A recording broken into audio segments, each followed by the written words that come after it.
Hi అండి, నమస్తే అందరికీ. ఎలా ఉన్నారు మీరంతా? Welcome back to our video. నేను Harinath. SVKD vlogs YouTube channel subscribe చేసుకోండి. అలాగే పక్కన ఉన్న గంట సింబల్ కూడా యాక్టివేట్ చేసుకోండి. మీరు తమిళ చూసే ఉంటారు. నేనైతే ప్రస్తుతానికి కువైట్ ఎయిర్పోర్ట్లోకి లోపలికైతే మీకు వెళ్ళి చూపించబోతున్నా ఈ వీడియోలో. ఒకవేళ పాత వాళ్ళని అడిగా ఉంటే చూసి స్కిప్ చేసి వెళ్ళిపోవచ్చు. నేను ముఖ్యంగా కువైట్కు కొత్తగా వచ్చింటారు కదా, వాళ్ళకి మాత్రమే వీడియో. సో మీకు తెలుసుంటే ఏమైనా మిస్ ఏంటి కింద కామెంట్ చేయండి. ఇప్పుడైతే నేనైతే సొంతంగా బండి వేసుకొని నేనైతే వచ్చేసాను. ఇక్కడ మీకు కనిపిస్తున్నారు కదా, వాళ్ళంతా ఎయిర్పోర్ట్ బయటకు వచ్చేవాళ్ళు అనమాట. కువైట్ లోపలికి అంటే ఇండియా నుంచి వచ్చింటారు కదా, వాళ్ళంతా ఇక్కడికి వచ్చి ఎయిర్పోర్ట్ బయట అయితే వెయిట్ చేస్తుంటారు. అక్కడ వాళ్ళకి సంబంధించిన వాళ్ళు వచ్చి ఇక్కడ నుంచి పిలుచుకోమంటారు. నా పక్కనైతే పార్కింగ్ ఉందన్నమాట. పార్కింగ్లో మనం వెయిట్ చేసినట్లయితే రిసీవ్ చేసుకొని మన ఫ్రెండ్స్ కానీ ఇంట్లో కద్దమ్మలు కానీ అలాంటి వాళ్ళు ఎవరు వచ్చినా ఇక్కడి నుంచే వచ్చి మనం తీసుకెళ్తారు. మన బాబా కానీ మన కువైట్ వాళ్ళు ఎవరైతే ఉన్నారో చూడండి, అక్కడ డ్రైవర్లు కానీ వాళ్ళ కువైట్ వాళ్ళు వచ్చి పిలుచుకోబోతున్నారు. నేనైతే 11:30కు 10కే వచ్చేసాను అనమాట. ఇప్పుడు ఎగ్జాక్ట్గా 11:30 అవుతుంది. ఒక 1 అవర్ వెయిట్ చేశాను. నేనైతే గురువారం రాత్రి అయితే వచ్చాను. ఎయిర్పోర్ట్లో వరకు పార్కింగ్ అయితే ఖచ్చితంగా దొరకదు. 1 గంట అయినా వెయిట్ చేయాలన్నమాట. నాలాగే చాలామంది చాలా వరకు ఎప్పటి నుంచో వచ్చి పార్కింగ్ దొరకైతే ఇబ్బంది అయితే పడుతున్నారు. సో మార్నింగ్ శుక్రవారం కాబట్టి, అలాగే ఈరోజు బేస్తవారం నైట్ కాబట్టి కువైట్ మొత్తం ట్రాఫిక్గానే ఉంటుంది. పార్కింగ్ విషయానికి వస్తే మనం ఎప్పుడైనా వెయిట్ చేయాలంటేనే ఇబ్బంది. అప్పుడే మనం కద్దామలు కానీ మన ఫ్రెండ్స్ కానీ ఎవరైనా డ్రాప్ చేసి వెళ్ళిపోవడానికి అయితే ఏ ఇబ్బంది ఉండదు. మనం వెయిటింగ్ ఉండాలి. ఒక 2 గంటలు 3 గంటలు మనకి ఎవరైనా ఫ్రెండ్స్ వచ్చినా కానీ మన కువైట్ వాళ్ళు ఎవరైనా వచ్చినా కానీ వాళ్ళ కోసం వెయిట్ చేసి మనం రిసీవ్ చేసుకుని ఇంటికి అయితే పిలుచుకోవడానికి అయితే ఇబ్బంది. ఖచ్చితంగా అయితే పార్కింగ్లో అయితే మనం పార్క్ చేయాలన్నమాట. బయట చేసేదని ఎక్కడా ఉండదు. ఇక్కడ నా బ్యాక్ సైడ్ అయితే మెక్డొనాల్డ్స్. ఈ కువైట్ ఎయిర్పోర్ట్లో పార్కింగ్ దగ్గర కొంచెం కన్ఫ్యూజ్ అయినా తెలియని వాళ్ళు ఎవరైనా ఉంటే మనకు మెక్డొనాల్డ్స్ మనకు ల్యాండ్ మార్క్ అనమాట. ఎక్కడున్నారు అని ఒకవేళ మనకు తెలిసిన వాళ్ళు కానీ ఫోన్ చేస్తే మనం ఏ ప్లేస్లో ఉన్నాను అని చెప్పుకోవడానికి మెక్డొనాల్డ్స్ అయితే మనకు ఉపయోగపడుతుంది. అదేవిధంగా నేను ఉండేది టెర్మినల్ 4, ఓకేనా. ఇది వచ్చేసి టెర్మినల్ 4 అనమాట. నేను రిసీవ్ చేసుకోవడానికి మాత్రం వచ్చాను, అందువల్ల టెర్మినల్ 4కి వచ్చాను.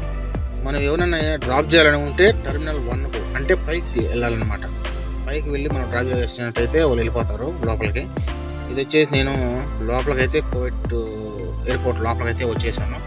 చూడండి, నేనైతే ప్రస్తుతానికి ఇక్కడ ఉన్నా కదా, నాకు అనిపిస్తుంది మనం ఎప్పుడైతే ఇంటికి వెళ్తాం బా అని నాకు కూడా అనిపిస్తుంది. ఇక్కడికి వచ్చే వాళ్ళకి ఎవరికైనా డ్రైవర్లుగా ఉన్న వాళ్ళకి కద్దామాలు ఎవరైనా వస్తే ఎయిర్పోర్ట్కి మనకు కూడా అదే విధంగా అనిపిస్తుంది. బా మనం ఎప్పుడు వెళ్తాం బా, మన ఫ్యామిలీకి ఎప్పుడు చూస్తాం బా అనిపిస్తుంది. మనకు కూడా కొంచెం బాధ వేస్తుంది. ఇంటికాడ ఆలోచనలు పడితే బాధలు కానీ కష్టాలు కానీ గుర్తు చేసుకున్నట్టయితే మనకు ఆ బాధ అనేది మనం మర్చిపోతాం. మనం ఇక్కడ చూడండి, ఇక్కడ వరిడో ఉంది కదా, ఇది అయితే సిమ్ కంపెనీ. కువైట్లో వివా కానీ జైన్ కానీ వరిడో ఇవి ఉన్నాయి కదా, మీకు తెలిసే ఉంటుంది కువైట్లో ఉన్న వాళ్ళకి. ఇక్కడైతే మనకు బెనిఫిట్ ఏంటంటే మనం కువైట్ ఇంట్లోకి వస్తే మనం సిమ్ అయితే ఫ్రీగా తీసుకోవచ్చు అనమాట. ఇక్కడ అది మీకు తెలిసో తెలియదు, నాకు కూడా తెలియదు. నాకు ఈ మధ్యన తెలిసింది. చూడండి, మనకు ఈ మధ్యలో ఈ టెర్మినల్ దగ్గర కొంచెం ట్రాఫిక్ అయితే ఉంటుంది. మనకు ఫ్లైట్ అయితే ల్యాండ్ అయింది కాబట్టి ఎక్కువ జనాభా వచ్చేసారు. ఇక్కడ నుంచి మనం చూసుకోవచ్చు. టైం అయితే 12:30 అయింది. సో అలా ఆల్మోస్ట్గా అలా తిరుగుతూ చాయ్ కాఫీ ఇలాంటి సమానాలు తీసుకుని తింటూ నాకైతే 1 గంట అయితే గడిచిపోయింది. మనకు వీడియో కోసం మళ్ళీ వీడియో తీసుకుంటున్నా. సో ఇక్కడైతే వెయిట్ చేస్తున్నారనమాట ప్రయాణికులు. అక్కడి నుంచి ఫ్లైట్ దిగేసి వాళ్ళకి కంపెనీ తరఫున వచ్చిన వాళ్ళు, ఇంట్లోకి కద్దామాలుగా వచ్చిన వాళ్ళు అందరూ కూడా ఇక్కడ వెయిట్ చేయాల్సిందే. ఇక్కడ వెయిట్ చేసుకోవచ్చు. సొంతంగా మనకు తెలిసి ఉంటే కనుక ట్యాక్సీ తీసుకొని మనం ఇంటికి అయితే వెళ్ళిపోవచ్చు. ఇక్కడ వెయిట్ చేయడం వల్ల మనకు బెనిఫిట్ ఏంటంటే మనం సిమ్ కొనుక్కోవచ్చు. అలాగే కువైట్ వాళ్ళు కూడా వచ్చి ఇక్కడ రిసీవ్ చేసుకొని వెళ్ళిపోవచ్చు. కొత్తగా వచ్చేవాళ్ళు వెయిటింగ్లో ఉంటారు. పాత వాళ్ళు అయితే మనకు ఏ కష్టం అయితే ఉండదు. ఇక్కడికి వచ్చి నిలబడుకోవచ్చు. కొత్తగా వీసా తీసుకుని కువైట్ దేశానికి వస్తే మాత్రం అక్కడైతే మనం ఒక రూమ్లో అయితే వేస్తారు. ఆ రూమ్లో అయితే మనం వెయిట్ చేయాల్సి ఉంటుంది. ఆ రూమ్లో మన వాళ్ళు వచ్చి కువైట్లు కానీ ఆ ఇంట్లో డ్రైవర్లు వాళ్ళకి సంబంధించిన వాళ్ళు ఎవరైనా వచ్చి తీసుకొని అయితే వెళ్ళిపోతారు. అప్పుడైతే మనం వెళ్ళాల్సిందే. అంతవరకు మనం బయటకు తిరిగేదానికి ఉండదు, మనం ఏమి చూసేదానికి ఉండదు. అదేవిధంగా మనం పార్కింగ్ విషయానికి వస్తే బండి పెట్టుకోవడానికైతే మనం ఎంటర్ అయ్యేటప్పుడు మనకు ఇక్కడ ఛార్జ్ చేయాల్సి అనమాట. ఇన్ని గంటకు ఎంత అని కట్టుకోవాలి. నాకైతే 600 ఫిల్స్ ఎంతో తీసుకున్నారు. గంటకి ఎంత అయింది ఏదో అంటే మనం అక్కడ డబ్బులు ఇచ్చేసినామంటే మన కాడ కోవిడ్ వాళ్ళ బాతాకు ఏటీఎం కార్డు ఉంటుంది కదా, అది ఇచ్చేసినామంటే వాళ్ళు చేసుకుంటారు. మనకు రిసిప్ట్ అయితే ఇస్తారు. నేను సరిగా చూడలేదు. ఆర్మీయాలో నూసుదినారో పడింది 2 గంటలకి. అంటే 2 గంటలు వెయిటింగ్ చూపిస్తారనమాట. తర్వాత మా కోవిడ్ వాళ్ళు వచ్చారు. వాళ్ళ తర్వాత వాళ్ళు పిలుచుకొని నేనైతే రిసీవ్ చేసుకుని ఇంటికైతే వెళ్ళిపోతాను. అదేవిధంగా ఇక్కడ పోలీసు వాళ్ళు కూడా మనకు సెక్యూరిటీ లాగా కాపాడుతుంటారు.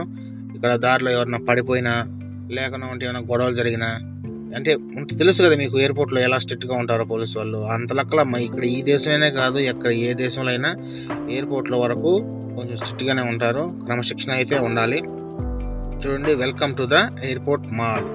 మనం లోపలికైతే వెయిటింగ్ హాల్లోకి వెళ్తున్నాము. అక్కడ వెళ్ళేసి మనం నిలబడుకున్నట్లయితే మనకు వచ్చే వాళ్ళు మొత్తం మనకి ఎవరైతే వస్తారో ఇలాగ చూడండి బ్యాగ్లు వేసుకుని లగేజ్తో అయితే బయటకు వచ్చేస్తున్నారు. ఆ విధంగా మనం అక్కడ నేమ్ బోర్డు ఒకటి కదా, టైమింగ్ బోర్డు, అక్కడికైతే వెళ్ళి నిలబడుకున్నామంటే మనకు కావాల్సిన వాళ్ళు మొత్తం ఇక్కడికి వచ్చేసి చూసి కనుక్కొని తీసుకొని వెళ్తారు. కొత్తగా కోవిడ్కి వచ్చారు కదా, మనకు పనిచేసే కద్దామాలు కానీ డ్రైవర్లు కానీ ఇలాంటి వాళ్ళు అయితే ఒక రూమ్లో అయితే వేస్తారు. అది మీకు ముందే తెలిసి చెప్పున్నా.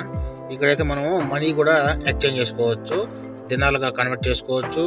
మనం ఇండియా నుంచి డబ్బులు తెస్తాం కదా, 500 కానీ 2000 కానీ ఇలాంటివి ఉంటాయి కదా, మనం ఇక్కడ దినాలుగా కన్వర్ట్ చేసుకోవచ్చు. అదేవిధంగా మన దినాలు ఇచ్చి కూడా మనం ఇండియా రూపీస్గా కన్వర్ట్ చేసుకోవచ్చు. పైన ఉంటాయి, కింద ఉంటాయి. మనము అలాగా మనకు డబ్బులు ఎక్కువ అయితే కనుక చిన్న షాపింగ్ అయితే మనం చేసుకోవచ్చు. బయటికి ఇక్కడికైతే చాలా రేట్ అయితే ఎక్కువగా ఉంటుంది. ఇక్కడ చూడండి, ఇది వచ్చేసి బయట అయితే చాలా తక్కువ, ఇక్కడైతే చాలా ఎక్కువగా ఉంటుంది. 4 గంటలు ఎక్కువ స్టాక్ ఉంటుంది. ఇప్పుడు మనం పెప్సీ తీసుకున్నాం అనుకో 150లో, ఇక్కడైతే రూపాయలు తీసుకుంటారు అనమాట. ఒక్కోసారి అయితే నూసు కూడా తీసేసుకుంటారు. సో మనం బయట తినడానికే ప్రిఫర్ చేయండి ఇక్కడికి వచ్చినప్పుడు. ఇది ముఖ్యంగా డ్రైవర్లకు అయితే వర్తిస్తుంది.